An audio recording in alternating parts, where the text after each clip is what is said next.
హిందువుల ఆరాధ్య దైవం తిరుమల వెంకటేశ్వర స్వామితో పెట్టుకున్న వాళ్ళు ఎవరూ బాగుపడలేదని ఎంపీ బైరెడ్డి శబరి అన్నారు. నంద్యాల జిల్లా పగిడాల మండలంలోని మచ్చుమరి గ్రామంలో అంగన్వాడీ కేంద్రంను ఆమె ప్రారంభించారు. గత 5 ఏళ్లలో జగన్ చేసిన పాపాలే ఆయన మెడకు చుట్టుకున్నాయన్నారు. తిరుమల లడ్డూను కేవలం హిందువులే కాదు, అన్ని మతాల వారు కూడా పవిత్రంగా భావించి తింటారని శబరి అన్నారు. సంవత్సరాలుగా వీళ్ళు చేసిన పాపం ఏదైతే ఉందో అది బయటపడింది.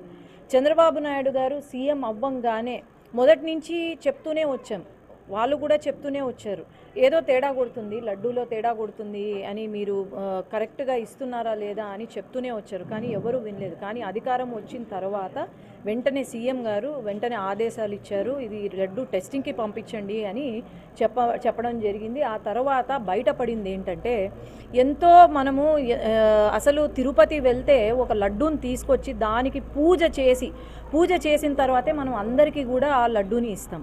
అట్లాంటి లడ్డూలో గోమాంసం, హిందువులకు గో అంటే దేవుడితో సమానం. ప్రతిరోజు మనకు గో కనిపిస్తే గోపూజ చేస్తాం. అలాంటిది లడ్డూలో గోమాంసం కానీ, లేకపోతే పంది మాంసం కానీ, లేదంటే చాప నూనె కానీ ఉంది అంటే ఇది ఎంత బాధాకరం. ఈ లడ్డు అనేది అందరూ తింటారు, కేవలం హిందువులే కాదు, ముస్లిమ్స్ కూడా ఎవరైనా లడ్డు తెచ్చిస్తే తింటారు. వాళ్ళు పంది మాంసాన్ని తినరు, వాళ్ళకు పాపం, పంది మాంసం తింటే పాపం.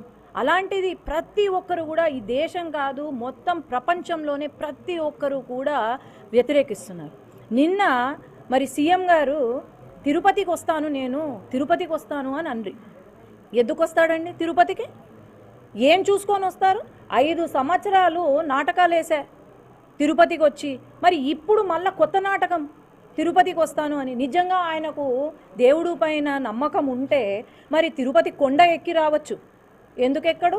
ఆయన డిక్లరేషన్ అనేది ప్రతి ఒక్కరము సంతకం చేస్తాం. ఇప్పుడు ఈరోజు నేను మక్కాకో లేకపోతే జెరూసలంకో పోవాలి అంటే వాళ్ళ రూల్స్ ఫాలో అవ్వాల్సిందే. నన్ను రానివ్వకపోతే నేను రాను. ఖచ్చితంగా ఎవరైనా సరే రూల్స్ ఫాలో కావాల్సిందే. అట్లాంటిది నిన్న ప్రెస్ మీట్ చూస్తే అంతకన్నా ఘోరమైన ప్రెస్ మీటింగ్ ఎక్కడైనా ఉందా? గత 5 సంవత్సరాలు